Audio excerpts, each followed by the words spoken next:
I'm Adara, author of the YA paranormal romance and sci-fi fusion novel Drawing Red. And today I'm talking about my first experience visiting a bookshop as an indie author. As you can see, I've updated my writing area. It makes me feel a bit more official using these posters that I've made out of my cover art. In a similar vein, I made a trip to a bookshop. It's something I had mixed feelings about doing. From pre-publication and all the hopes and dreams that brings, to now post-publication and being an indie author, and kind of where your expectations are versus not. It's generally understood that books on physical shelves in bookshops are mainly there from traditional publishing routes. Otherwise, from indie unicorns who've literally made it big. Generally, anytime you have a book in a physical bookstore, the publisher, and if you're indie, that means you, has to pay for any returns of books that the store doesn't sell. So the store will buy in, for example, 10 books. You may sell 3. They would then return the other 7 back to the publisher. You would have to pay for that. Now, in terms of the return you already get, in terms of royalty, which is quite low, when you're selling to the bookstore in the first place, they already have a major discount, normally somewhere between 40 and 55% of the retail price. And then you have to foot the bill for returns. Now, if you think about the royalties you earn for the 3 books that might get sold, versus then the giant cost of returning the 7, you may actually make a loss. Which is why it tends to be massive bestsellers who can justify, okay, these 10 will all sell. Or traditional publishing who can risk eating up that cost, who gets books in stores. Knowing that, I had emotions to work through. Because I think everyone has set out at some point, or has imagined, at least before they've heard of self-publishing, they know about traditional publishing, which is, okay, this great big publishing name is going to sell my work and it will get on a shelf. I can walk into the nearest Barnes & Noble or Waterstones, which is the UK equivalent, and I'll see my book there. And that is a dream. It is a dream that a lot of people have, and they think, if I make that, I've done it. I've made it. Success. Worth noting, I battle multiple chronic illnesses, which make it very difficult for me to leave my house. But I was determined to make this trip because I think I needed some closure. It's the second time I've left my house this year for a non-medical reason. And it really needed to happen. I had something to prove to myself. Because while my book may not be on a physical shelf in Waterstones, you can buy in my book via ordering. So I could still go into Waterstones, ask for them to buy in a copy of my book for me to come and pick up, and then I could walk out of that shop with the book in my hands. I walked into Waterstones, well, in my power wheelchair, and I saw a table, and the table was piled high with pile of the paperback of Fourth Wing by Rebecca Yarros. That's a great book. I like it. I've also read the second. That's the dream that most people imagine when they start writing a book. I knew going into that bookshop that my experience would be different. I am still going in there as an author. I have created a physical product. Is the product housed in the store? No. But am I still a Waterstones author? Yes.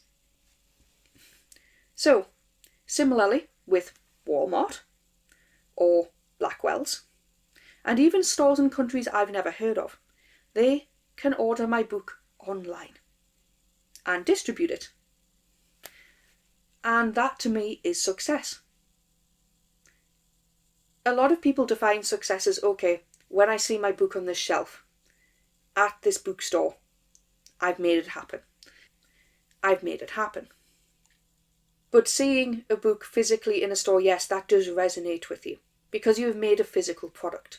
And I do think there's a disconnect a lot of the time and almost a dream of, okay, this physical product is the end. But then they attach, okay, but I want to see it in this location. You can kind of see why that happens, but I want to bring us more back, and I'm appreciating more. Actually, the physical product itself is the end goal for being an author. Never mind where it ends up. I'm happy that people over the world can buy Drawing Red. I really am. It was astonishing because of the disconnect now that I've had with physical books. Most of the time when a writer's writing a work, they will be interacting with it word by word, electronically on a screen, or even word by word on a piece of paper. They never imagine the actual finished outcome. But I have a physical outcome. It's here. It's here in paperback. I don't think I've still got over this. It came out on the 1st of March. It's here in hardback with this absolutely astonishing hardcover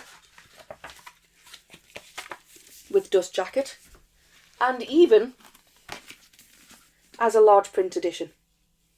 I wasn't going to get away with this without a large print edition. This is awesome. If someone can go into a bookstore and leave with a copy of this, no matter if it's already on the shelf or not, that's a victory. And what I've found is I've changed my expectations through this process. I used to be that person to say, look, I'm going to go into a bookstore. My name is going to be there. That was good determination to get me to finish writing my first draft, to get me to finish writing revisions, to get me doing edits. So what I'm trying to say is, it was surreal to see all these books. Even now, with me being housebound, I've interacted with mostly electronically, even other people's works now, by reading ebooks, and especially now I'm starting to listen more and more to audiobooks. To be reminded that they are still a physical product was kind of jarring, but to realise that, hang on, that physical product is no different from my physical product. And to come to the realisation that I had made that happen. No, it wasn't a book signing, but I've done it. I've gotten a book available through a bookshop. That's awesome. That is fantastic. So, another thing that I used to think that would make it if I'd made it would be if anyone had ever written a fan fiction of my work. I don't agree with that anymore either. Simply becoming an author for me means that I've made it. And for me personally, it's not about being a business. I generally don't have a lot of energy. I have chronic fatigue. I have a lot of issues that make it difficult to live my everyday life. But over the course of 5 years, I produced a book. A lot of people don't do that. And my emotions were all over the place going to that Waterstones. And it was actually the taxi driver who had said, you know what, people say everyone has a book in them. Most of the time it's a memoir. People don't have a clue how to start writing one. They don't have the speciality, they don't have the expertise, they don't have the confidence. But you've done it. So be proud and go and get that photograph. And that's what I was after. I left the house with an idea that I was going to get a photograph of my book outside of Waterstones, because it is available via Waterstones. Just like Fourth Wing, you could buy that in, you could get it delivered.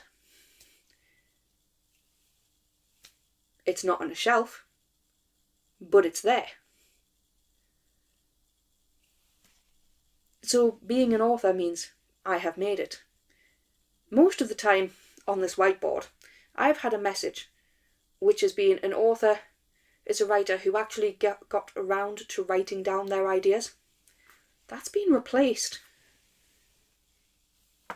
by my book. I think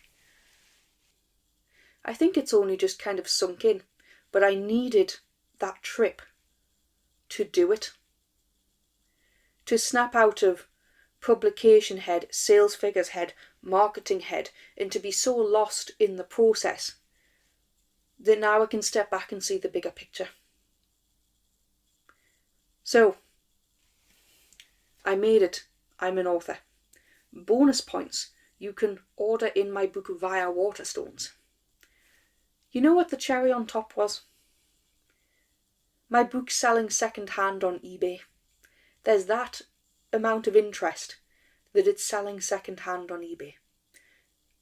I'm also convinced that people check the rankings of Amazon, buying copies of things that they are high ranking or hot new releases just to sell them on eBay for extortionate prices.